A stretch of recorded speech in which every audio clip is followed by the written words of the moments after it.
his house. And then they would remind. Okay, you guys. Hi. I'm Betty, and I'm an alcoholic. Hi, Betty. I'm not at all pleased with having to listen to my self-feedback from this. What do? I want to avoid the feedback. Is that better? Okay. All right. I hope you all get a chance to stand up here and look at yourselves, because I know when you get called on, you just get up here and pitch, find a face, and you need to be up here and look at yourselves. And it makes me cry every time I think about it. Because I remember my first New Year's Eve party sober. It was my second one sober. I've been sober a year.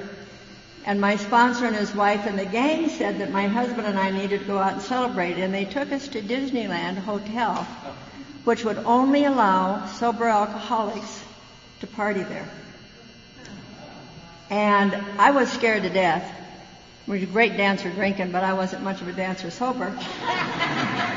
And here was this, like 700 people, all dressed up and gorgeous. And I was dressed up, I know, but I was so scared. And I said, is everybody here sober? And they said, everybody here is sober.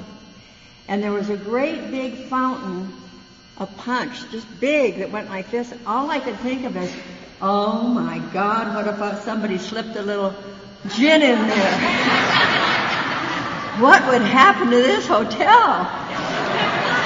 And so we got through that night, but being in a group of sober alcoholic men and women is so powerful that you're just gorgeous. I've been coming here to Salt Lake City since, what year did you come back? 86. Becky came back in 1986. No, not 86. Whenever the heck she came back. She came back. You weren't even sober in 86, were you?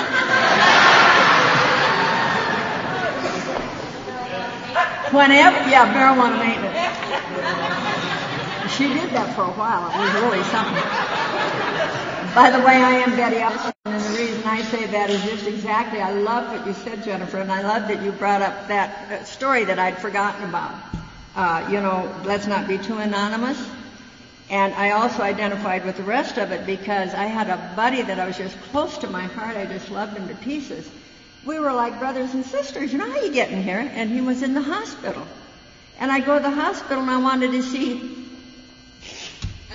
And all I knew was Shorty, and I stood there like an idiot.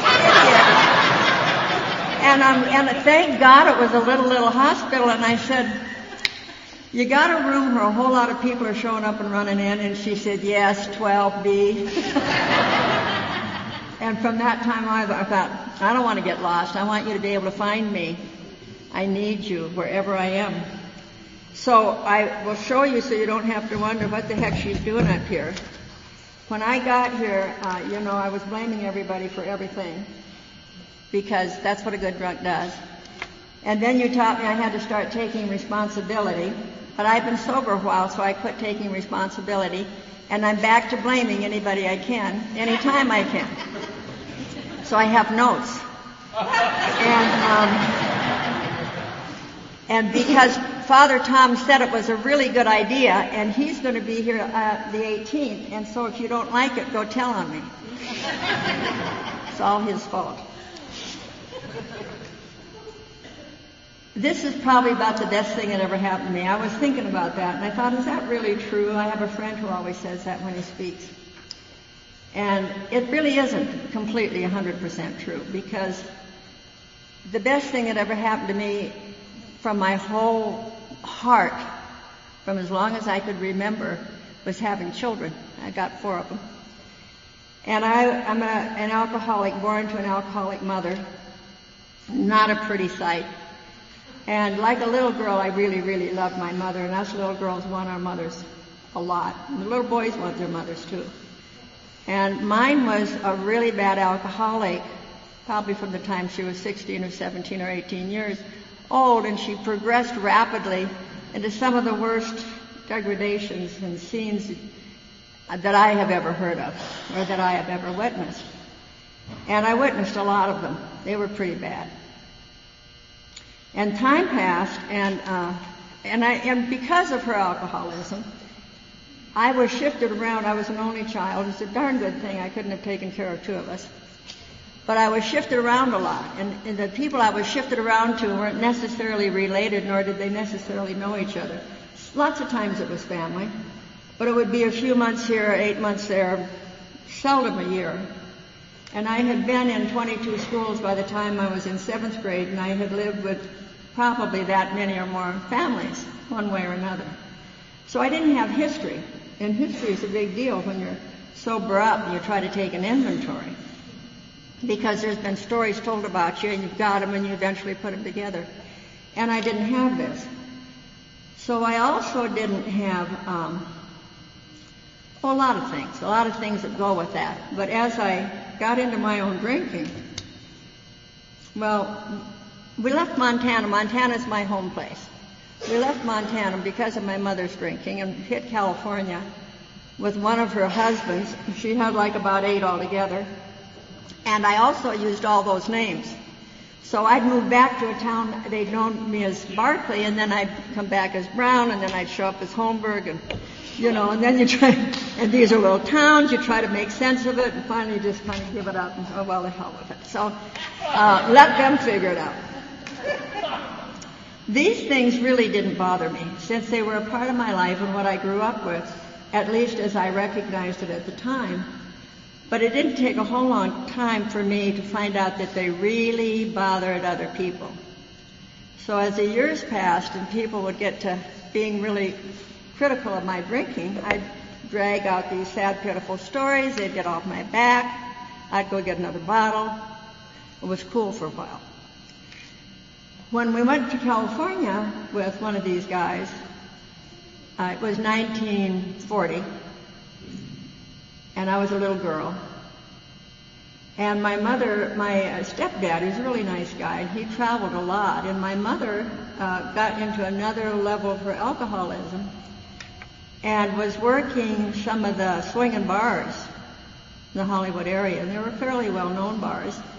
Seven Seas, downtown L.A., and Vagabond Isle out in Hollywood. And the guy that owned these places also was involved in Bob's Big Boy and all that stuff that went on in those days. And my mother was always getting drunk and getting mouthy. And there also were a lot of the, it became the big mob after a while. But there some of those guys hanging around in these bars. And she got pretty mouthy, and we heard the screeching of tires at the door slam. And the car pulled away from the curb, and we go out and watch my mother, badly beat up, crawling up the porch steps to get into the house, swollen, beat up, angry, and profane. And these things kind of impact you when you're a kid. But they didn't impact me too doggone much, because I noted them. And then I moved back to Montana again. We did all this stuff. War broke out, send the kids back to Montana, all this kind of stuff, did that. And in a short time, I was 16, and I got on my very first alcoholic drunk. Not my first drink. I don't count the first drinks. If you live in Montana, you have your first drink when you cut your teeth. And you have a little dandelion wine, you have a little home brew, you have a little this, that. It kind of comes with the territory. But when I was 16, it was VE Day, or VJ Day, whichever one it was, in August.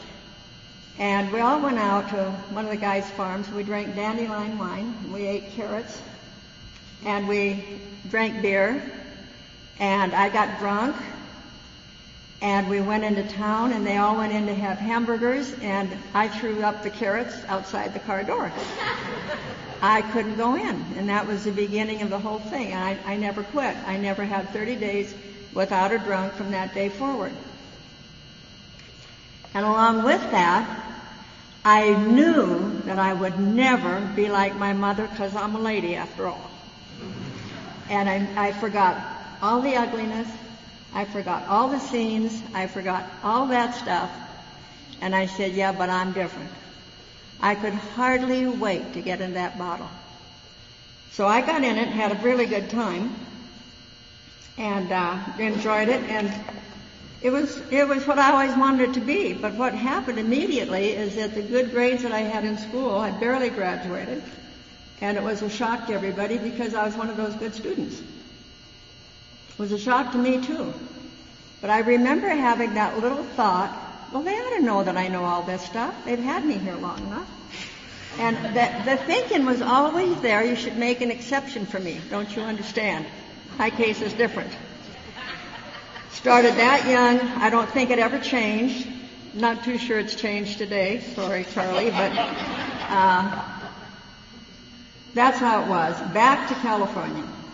I had to get away from those people in that little town, Cut Bank, Montana, by name, because they were calling me a drunk. Can you imagine? I had a few little episodes in that area. I went with a guy who was in college over in Missoula, and the big deal at the end of the year was always to meet everybody up at the park in Glacier. And I wanted to go up there and meet my boyfriend. I didn't have a car. My ex-boyfriend had a car, and I thought he ought to drive me. And he did. But he didn't plan on delivering me to the new boyfriend. And I was, I got pretty annoyed with him, and I finally stuck my lit cigarette on his nose to get his attention, and he did drop me off. His nose was swollen up like this and everything. But little things like that, and I always said they don't count. You don't understand. It was his fault. Everything was always somebody else's fault. So I get to California, and I get myself, I had jobs, I had good jobs, and it was great. It was great to be able to go to bars and liquor stores and not know anybody, and not have them running around carrying the message of where they saw you last, and what you were doing and who you're doing it with. I thought it was great, and I thought I earned it, and I was entitled, and I had my own jobs, and I bought my own booze, and it was nobody's business. And I finally met my first husband there. We were young folks and drinking, and everybody was drinking. It was Second World War was over, and he had been in that in the South Pacific. And we married, and we had 3 children. And it was a real romance. I loved that guy, and I loved his family. He had 2 brothers and a dad. His mother died when he was 13. His father had remarried a really neat lady. And I just felt kind of complete with these people. I'm kind of a family-oriented people, and I really liked them. So there we were. I'm a drunk. His dad's a drunk. Everybody else drinks a little bit every time we get together. You know the drill. And so we had these 3 kids, and Ray got a pilot's license. By now we lived in Buena Park. And in this period of time, through these years, there's a longing in an alcoholic. We don't always recognize the longing. In my case, the longing was something to live by. I didn't define it, but I wanted some kind of structure. And as a result of my new mother-in-law and other people I'd met in my life, these people all seemed to be the ones that I was attracted to were Catholic people. So I was very, very attracted to that. And I eventually joined the Catholic Church with my husband's permission. He was not a Catholic. Because there are a lot of rules and regulations there. And this was very, very important to me. And I had a lot of blessings came to me as a result of my activity in this church. Sobriety was not one of them. It was a good faith to pick because it was okay to drink if you were Catholic. Priest drank, everybody drank, we'd have parties. And in Buena Park, Ray went off one day on his, had all this thing going, and I was involved in a mission. It was called Mission at the Church, and I was involved in some special private prayer stuff. And the reason I mention this is because it ties in with the 3rd step I later did in Alcoholics Anonymous. So I had a happy, love-filled relationship with the God of my understanding and this whole thing. There was a great deal of joy in it, a great deal of faith in it, and I'm still a drunk. So while all this was going on, there was, as I said, this mission, and because of my husband's job at the time, I could take the car, go to Mass at 6 o'clock in the morning, get back, and he could take the car. And I was doing this every day for 6 weeks as a part of this little special thing I was doing. It was very important to me. On the final day, which was Sunday, the women's ended and the men's would begin at noon. My sweet husband came in, and he was going to go out to, our children were 6, almost 3, and 10 months. He was going to go do some more touch-and-go landings. He was ready for his pilot's license. He had done his solos, he had done his cross-country, he had done these things. And so he came in and he kissed me goodbye. The kids were taking a nap, and he said, I will be back and we'll go for a ride at Rolling Hills Estates. And I thought, that's a strange thing to say. You don't take 3 kids and go to Rolling Hills Estates. And then he came back in again and kissed me on the cheek, and he said, thanks for making it so easy for me. And he left, and about 2 hours later, the community was filled with sirens that didn't quit. They went on and on and on, and these 2 planes had collided in midair, burst into flames, and dropped to the ground in the backyard of a home in Buena Park. And this was mushed itself around with my spiritual life, the fact that it happened at that moment, that I had finished this 6-week special prayer time. And for whatever reason, it didn't make me have a lack of faith. It made me have a deep feeling inside that I would one day understand this. It didn't change the grief. It didn't end the grief. This is what happened. So we went through all that stuff. I'm still a drunk. Doctors say, I think this girl ought to have this as a terrible shock. This young woman needs to have a little pill. Gave me some Valium. I didn't like them. They scared me. I didn't like what they did for me. I know a lot of you don't understand that, but I didn't like what they did for me. And Alan Ladd had just died of alcohol and drugs, pills. So I called the doctor and I said, these pills make me feel separate from my responsibilities to these children. I'm so upstanding. I mean, telling you I'm so upstanding. And I said, but a little beer helps me sleep really well. I always said a little beer. I never had more than 2 drinks in my entire life, you understand. And the doctor said, what a good idea. So from that day forward, I had the doctor's blessing. Somehow or another, I figured I had God's blessing. I had everybody's blessing. I just justified everything I did. And had no money as a result of this accident. I was not a wealthy widow. But I knew how to do a lot of stuff. And so I did it, took care of the kids. Now I got another one. If I'm buying my own booze, you don't get to criticize me. So now the little widow lady is drunk, and people are saying they don't like it that I'm drunk because they like me. But on the other hand, I've just gone through this devastation, and so now they're making more excuses like it's no wonder. And inside my innermost self, I knew the truth. And I knew that my drinking was not escalating because of Ray's death. It was escalating before he died. They hadn't seen it. If they wanted to use it, I'd help them. But I knew my truth. I'm an alcoholic, and I wasn't going to let go of that bottle, and nothing was going to take it away from me. So I had myself some more drinking time, and a couple years later I married a guy who was looking for a family. And he got me and my 3 kids. And they always said how much money he made the day he got married because he had all these tax deductions that fast. And I was generous, told you that I was a kind and charitable good woman. And I let this man help raise my kids and pay for us all. He had been a swinging bachelor. Now he's got 3 kids and a wife, and she's a lush at that. And he didn't know that, but see, this guy had never seen me sober, but he didn't know it. Because I met him at a singles club that my aunt went to, and I'd go there and on Saturday nights because I loved dancing, and I'd drink and I'd dance and I'd go home, and then I would finish getting drunk at home because after all I'm a lady. And so this guy marries me, tickled pink to marry me. He's introduced me to his boss's wife, the whole crew. They think, isn't he a lucky man to have this lovely little widow lady and 3 children? And I said, yes, he was. So in 6 weeks, he packed his bags to leave me because he didn't at all like the lush he found himself connected with. And I don't know how come I was able to talk him out of leaving. I have no idea. He didn't have any idea either.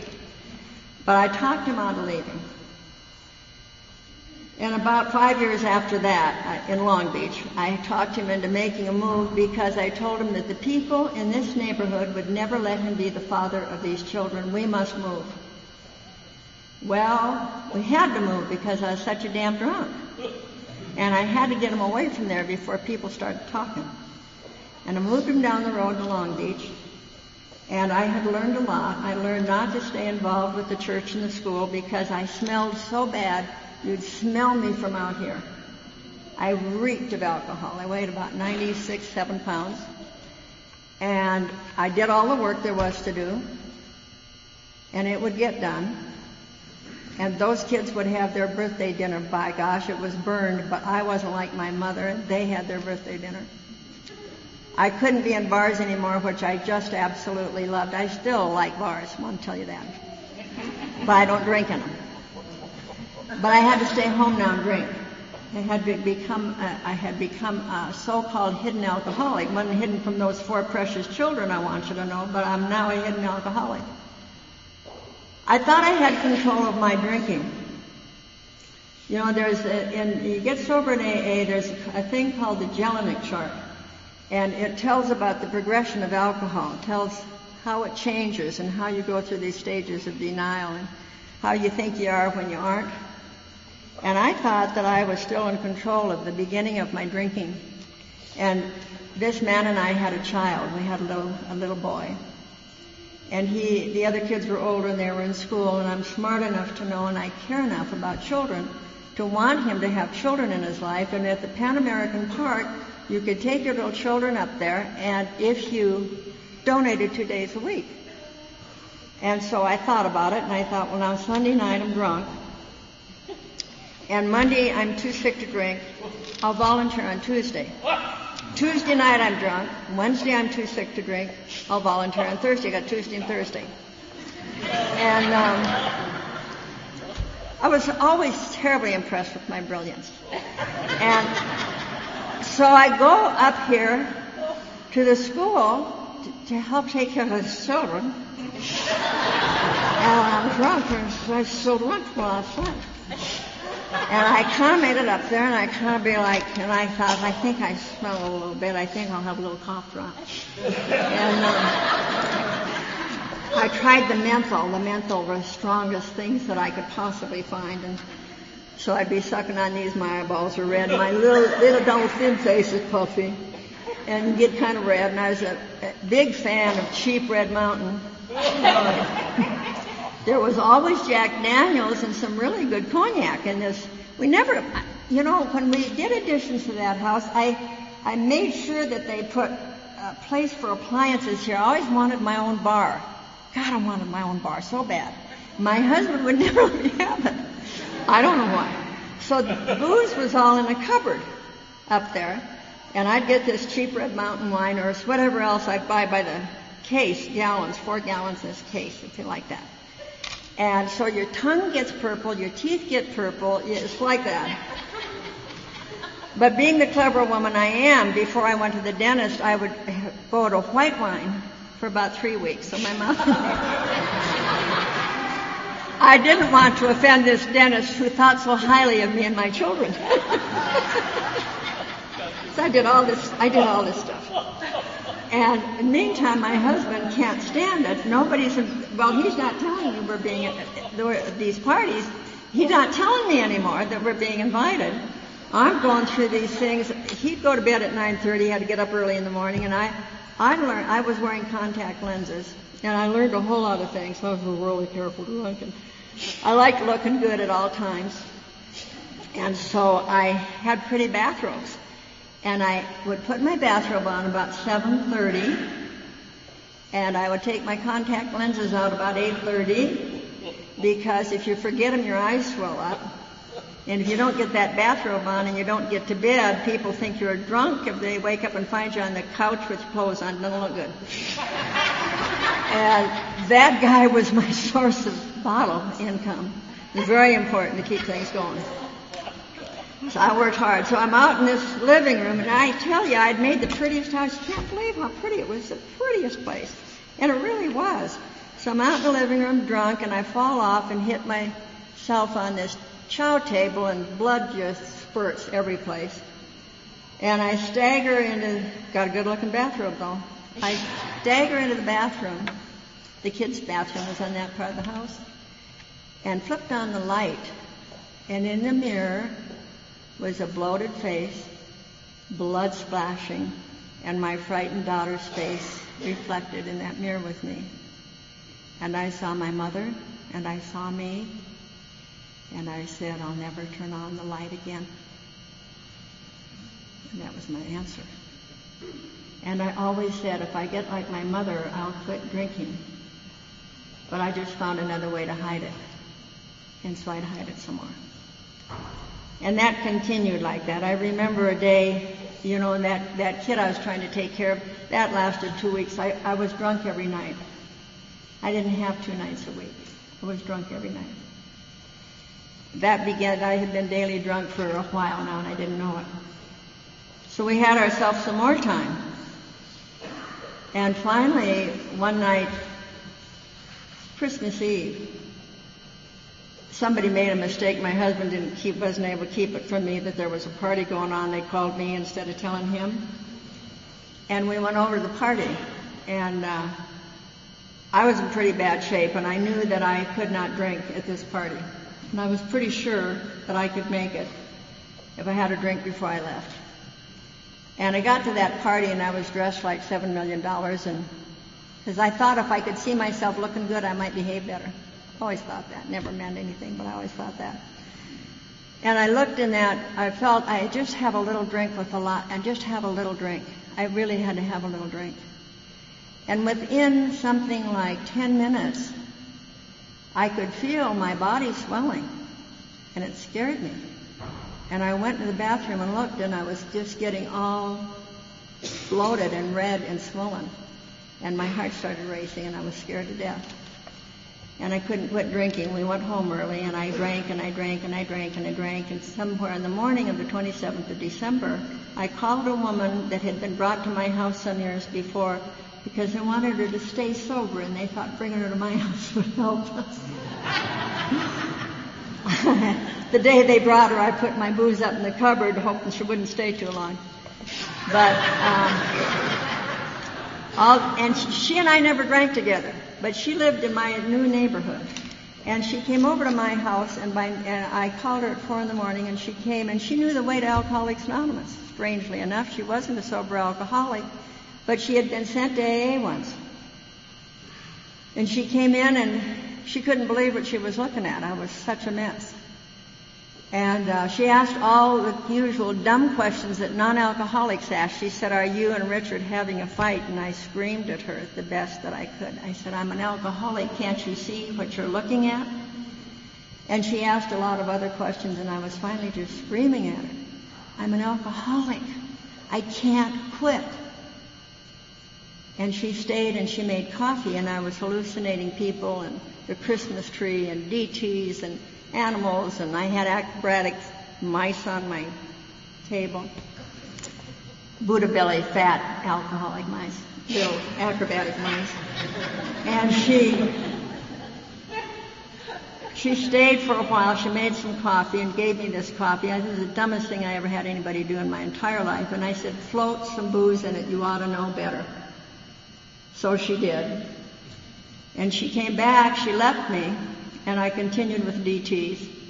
Somewhere around 8 in the morning, she came back. She had made a call to a place called Little House. They didn't call them Detox then. This was Little House. It was in Bellflower, California. And there was a question. They had a bed, and they said, "You must ask her if she has a desire to be sober." I swear to God, that's a whole language. And she came to, I was now passed out, had been passed out in my bedroom. And the door was shut, and she came in there, and of course I looked pretty bad. And we could hear my daughter knocking at the door. She wanted to see her mother. And my friend was afraid to let her see me because I looked so bad. And I knew that she needed to see me because I've been there, done that. I know that whole story. And so I said, let her in, and she came in. And I said, I'm very, very sick, and I'm going to go to this place with Babs. And honey, when I come back, we'll play those games that I can never play with you. And if you're a parent, you know exactly what I'm talking about.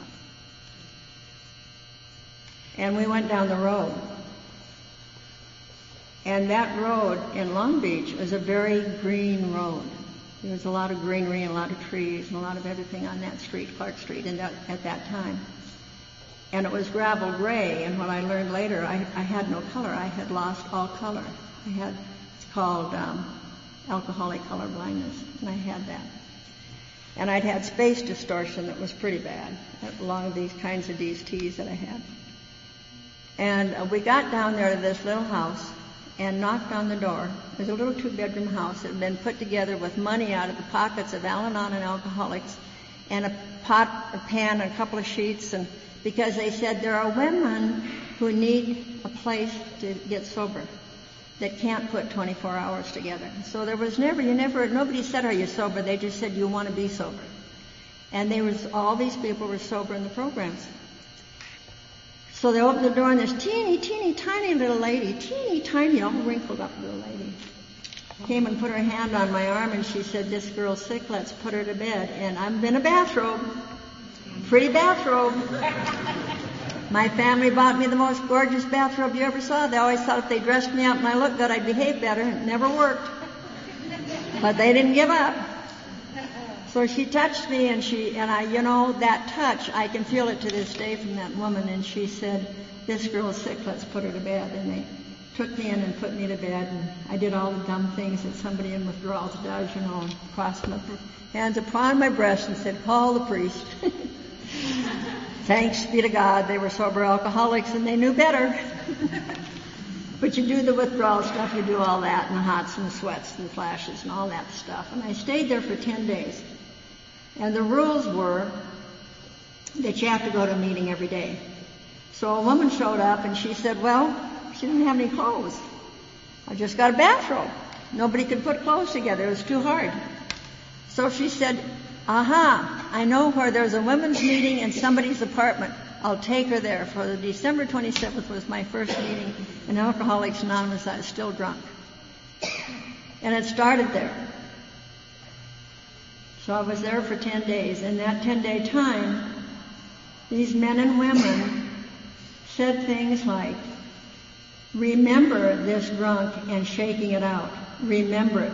Take time every single day to relive this, because this is the foundation that you're going to build for your sobriety for the rest of your life if you want it. And so I thought I was supposed to, so I did. And I think I was supposed to. I think that's exactly what I was supposed to do. And I tell you, it's true that every day for 365 days I took time to think through that last drunk, me and now my mind and body, and shaking it out in that house, and the DTs, and no clothes, and scared children. And it doesn't take that long, maybe 90 seconds, to do that. In the second year, I probably did it several times a week. But it's burned in the consciousness of my mind. I know my alcoholic story. I don't forget it. I know it very, very, very well. So the beginning of the first step was in that little house, because it started with that. And it started with, before I left there, somebody said something about, you need to kind of track the progression. Today they call it timeline. You need to kind of track the progression of your run with alcohol. And that kind of made sense, so I kind of did that. And then they did things, I did strange things. They put this little plate, there was always a little plate. You'd come, wander into the kitchen, a little plate like this, little pieces of cheese and crackers on it, little bites. Because sober alkies know that drunks can't eat. We can't look at plates full of food. And so you find yourself, when you can't eat, having a little piece of cracker, a little piece, and that's the first part. That's the beginning of how. Don't get too hungry, too tired, too lonely, too thirsty, too tight, all that. So they started doing this for me in this house, and then they would remind me to do it. So they began to put the responsibility on my shoulders for my sobriety, my physical sobriety, immediately by that second and third day. Immediately. I am so grateful to them. Then I went on from there, and they said, well, we had no radios, no TVs. You had nothing in the little house but books of literature of the Alcoholics Anonymous and 24-hour book from Hazelton. And we did that every day. And then we went to a meeting every day. And I was the only one there. There was one person when I came in, and she left. And I was all alone between Christmas and New Year's in this place, getting sober right after New Year's. On the 5th day, I was in a meeting. I was desperate when I got here. And the great gift, I think, is desperation. And because if I had got here 6 months before, I would have been picking who I listened to. I would have wanted to hear good English. You got to look right, you got to smell right, and you got to do all these things, because I'd have still had those categories going. By the time I got here, I was willing to listen to anybody who could tell me anything that might give me some level of safety in not drinking again. And I got to this meeting, and this little Chicano guy, he was about 21 years old, comes up and he shakes my hand really like this, and he looks me straight in the eyes and he says, "Hello, my name is Larry. I'm glad to meet you. I bet you were pretty when you were young."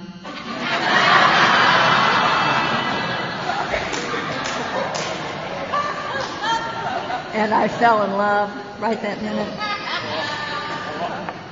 And this guy had 6 months of sobriety. And he had hit the streets at such a young age with alcohol and with wine and with pills that he had a good family, but he couldn't hardly put a sentence together that you could figure out. And in time, 6 months or so later, he kind of became my running buddy. And I couldn't understand a lot of things he said, but I could understand his face. And he ended up spending a lot of time at my house. And his sponsor became my sponsor.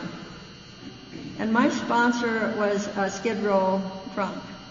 He slept in the flood-controlled tunnels in Wilmington before he got sober. And he had been sober 4.5 years when he got me. You can tell God wasn't smiling on him that day. And there was a party going on at their house, and all these people liked my husband, and so we were invited to the party. My husband drank, and he drank all of his life. And out we go to this place, and I think they were celebrating Larry's birthday. And I had picked up the phone. That drunk mother I told you I had, when did we shut this down? We started at 8:15, so 9:15. Okay. So that drunk mother I had disappeared quite a few years before. I had separated myself and my children from her because I didn't want my kids to be around a drunk. You understand? And she was being declared dead. They had contacted me some years before to take an inheritance, and I wouldn't touch it because I was too broke. And I knew what she was like, and she would show up, and I'd be stuck with her because I would have spent her damn money, so I wouldn't touch it. And so all these years later, I married this guy, and she was being declared dead in the courts, had to get a lawyer, because they'd said to me, Betty, we're going to turn this over to the state, and I wasn't allowed to do anything else with it. I said, okay, I got a husband now, he's got some money, he's got a job, I can take this. So this was taking place, and I was almost 6 months sober. Phone rings, I pick it up, my mother's on the other end. And that was a crisis, because what I didn't know is that I believed that she had the power to get me drunk. I didn't know I had that, but got the shakes pretty bad. So we end up at this party, and then at 8 o'clock there's an AA meeting. And a small group of people that I'd been with from that very first Wednesday, my first Wednesday sober, I'd been with these people, and I felt safe with them. There was Rosie Rios, and there was Larry, and there was John Caven, and there was Maxie Collier and his wife, and my sponsor and his wife, and I was safe. So I told this story. And I didn't have an official sponsor because I didn't know what the hell that was. I thought it was the woman who took me to Little House, who wasn't sober in AA. And one of the guys said, I gotta wonder at the person who don't think they don't need no damn sponsor. He was from Oklahoma. And I understood what these people were saying. They're trying to get my attention. They're trying to pull my covers, and I got it, but I didn't have anything for them to reach, so there was no connection. So I told this story, and I was scared. And I could tell that these people were connected with each other. They had friendship, they had confidence, they had trust. And I'm looking out there, and I've been to 6 months of meetings, and I'm looking and I'm saying it isn't any different.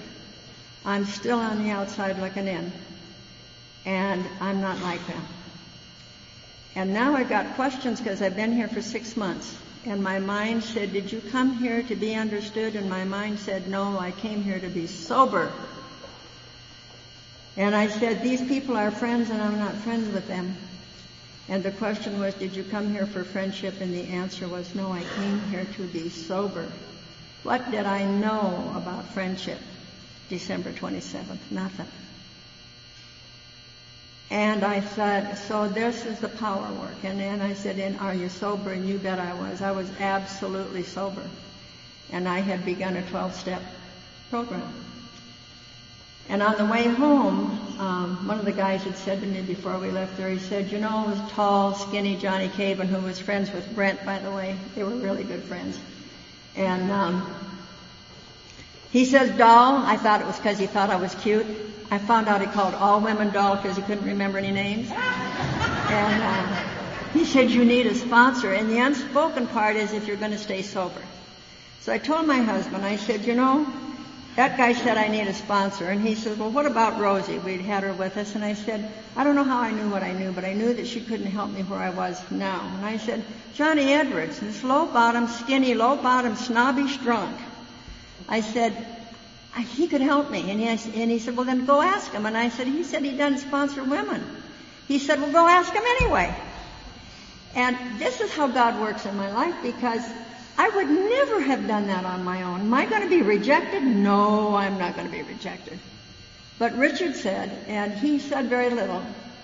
And so he was God's messenger that day. And I went back and asked this man, and he said yes. He and his wife came to my house.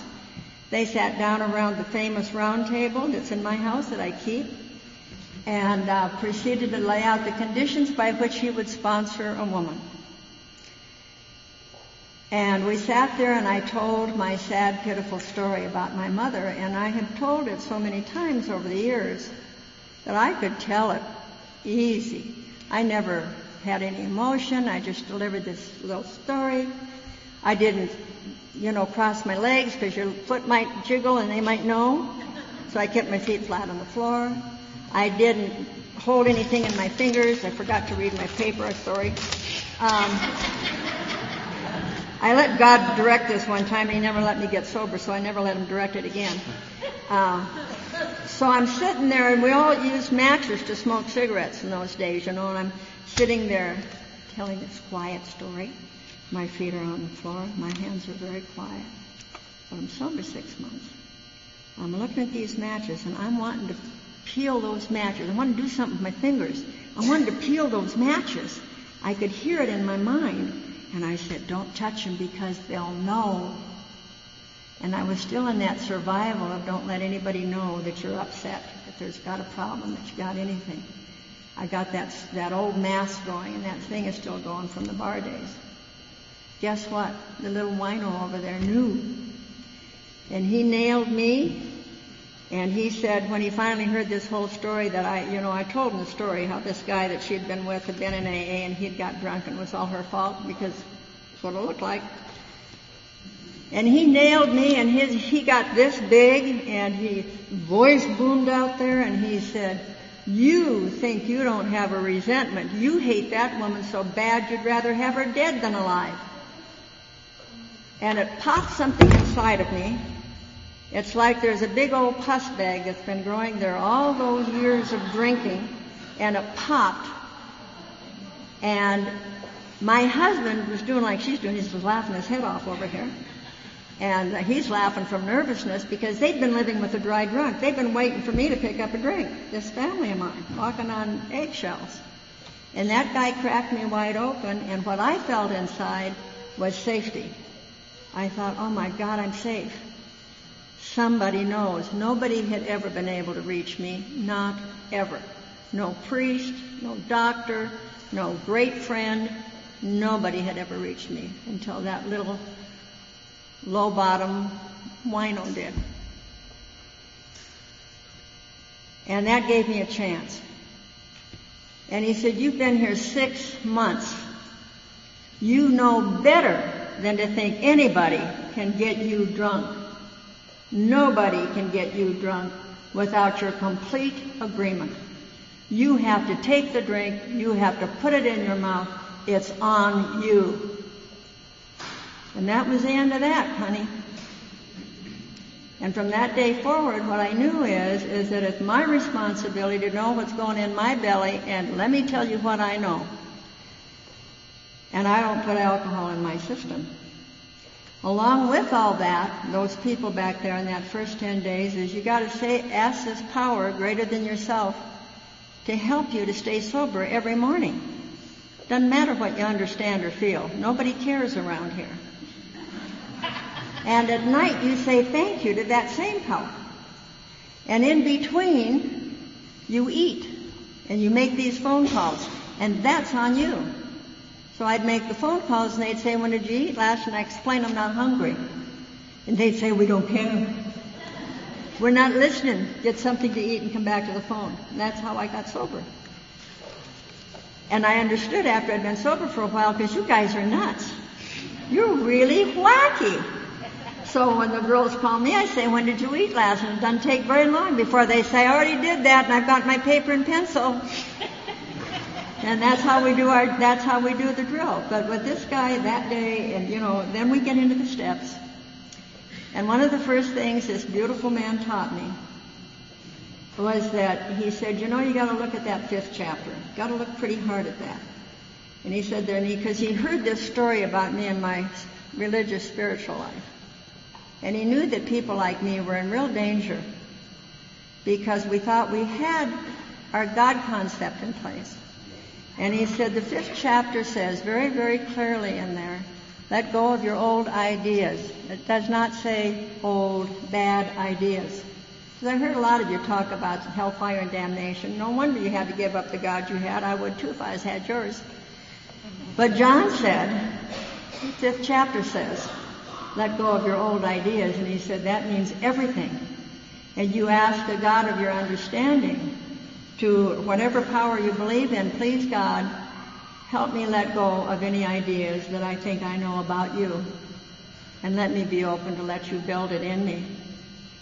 And he said, if some of the old stuff comes back, sober Betty, you'll know you can trust it.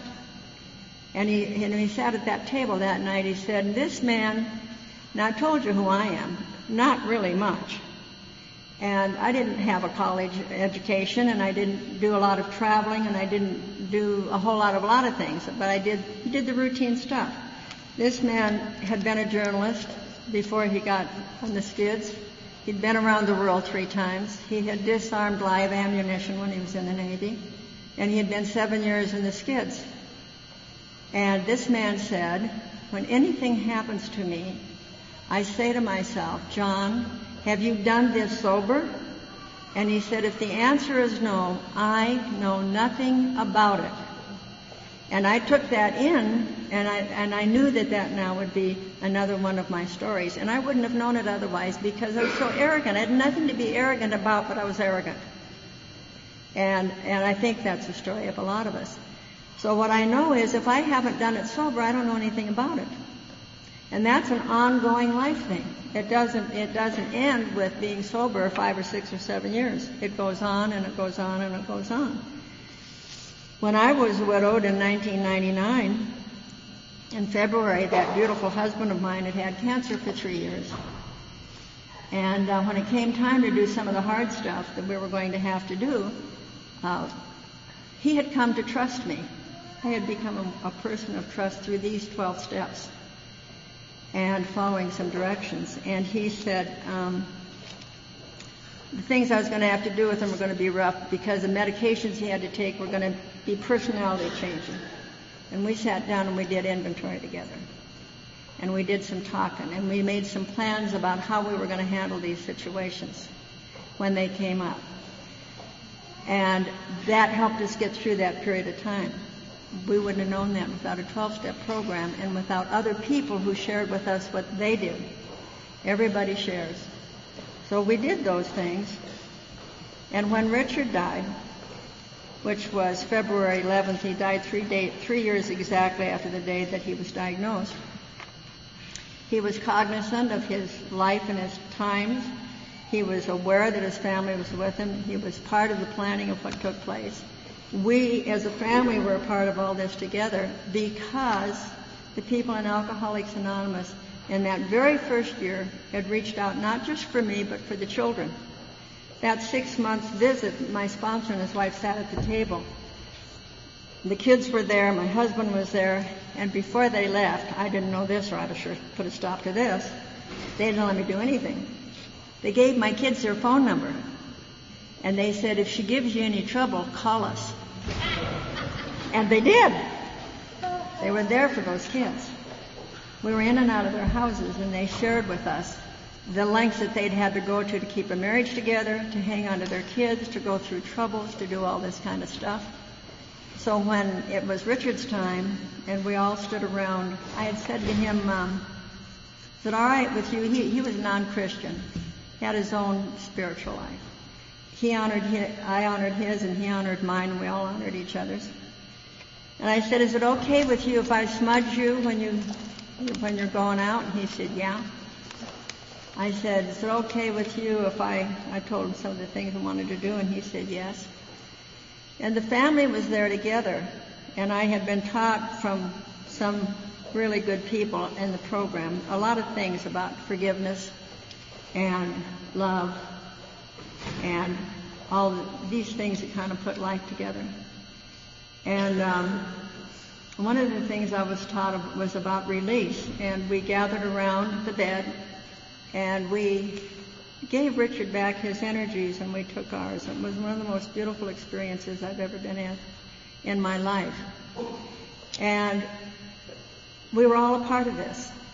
We talked together, we laughed together. Richard got to get even one more time, pull the covers. We had a little thing we used to say, we're really glad you came, Richard. The kids and I would say to him, we're really glad you came, we're really glad you stayed. So here he is dying on this bed, and he's getting this morphine because I'm giving it to him. And families all around, we're holding hands. We're crying. I say, Richard, we're really glad you came. He raised his head right up and he said, I said, are you? And he said, no. And the whole room, we burst into laughter. He burst into laughter. The tears are coming. The laughter's coming. You could feel the presence and the Spirit of God all around. And this was how we got to end our time together. There isn't a single thing that's happened in my life that hasn't been a direct result of the 12 steps of Alcoholics Anonymous and the people who share with us. The thing that God gave us that I'm most absolute grateful for, and so are you, is that if all we had was a book, we wouldn't have a whole lot. But we have each other. We can touch each other. We can see each other. We can hear each other. We get to be angry with each other and have all kinds of resentments. And I really have some good resentments in this program. But these people who don't understand me and are very critical. And I've learned that, these things like, when you got noisy people in a meeting, as long as I'm making the noise, it doesn't bother me. And as soon as I clean up my act, I'm mad at them. Over and over again it happens. And all this stuff I learned from you guys. I learned if I don't like what you're doing, I've either done it, I am doing it, or I'm about to do it. And now that I'm as old as I am, I always say, please God, let it be in the past. I don't want to start this again. So it's kind of a full circle. I've got a daughter who's 31 years sober in the program of Alcoholics Anonymous. These guys, when they did this beautiful job of doing the concepts, and Jennifer with the 12th tradition, it was just beautiful. Never seen a meeting done that way before, and I'm really impressed. I'm impressed a lot with the people in Salt Lake City in the programs. I have been since I first came here. I'm impressed with the community and the love and the caring of Alcoholics Anonymous. I love being with you. I come a lot. I always go to a lot of meetings. I have a lot of family here. I rarely raise my hand as a visitor when I come here because I'm not. And you've given me my family. And you've given me an understanding of God so much better than the one I had. And no matter what I'm walking with, angers or rages or hurts or pains or death, we've had some of those in the family. Some pretty tough ones.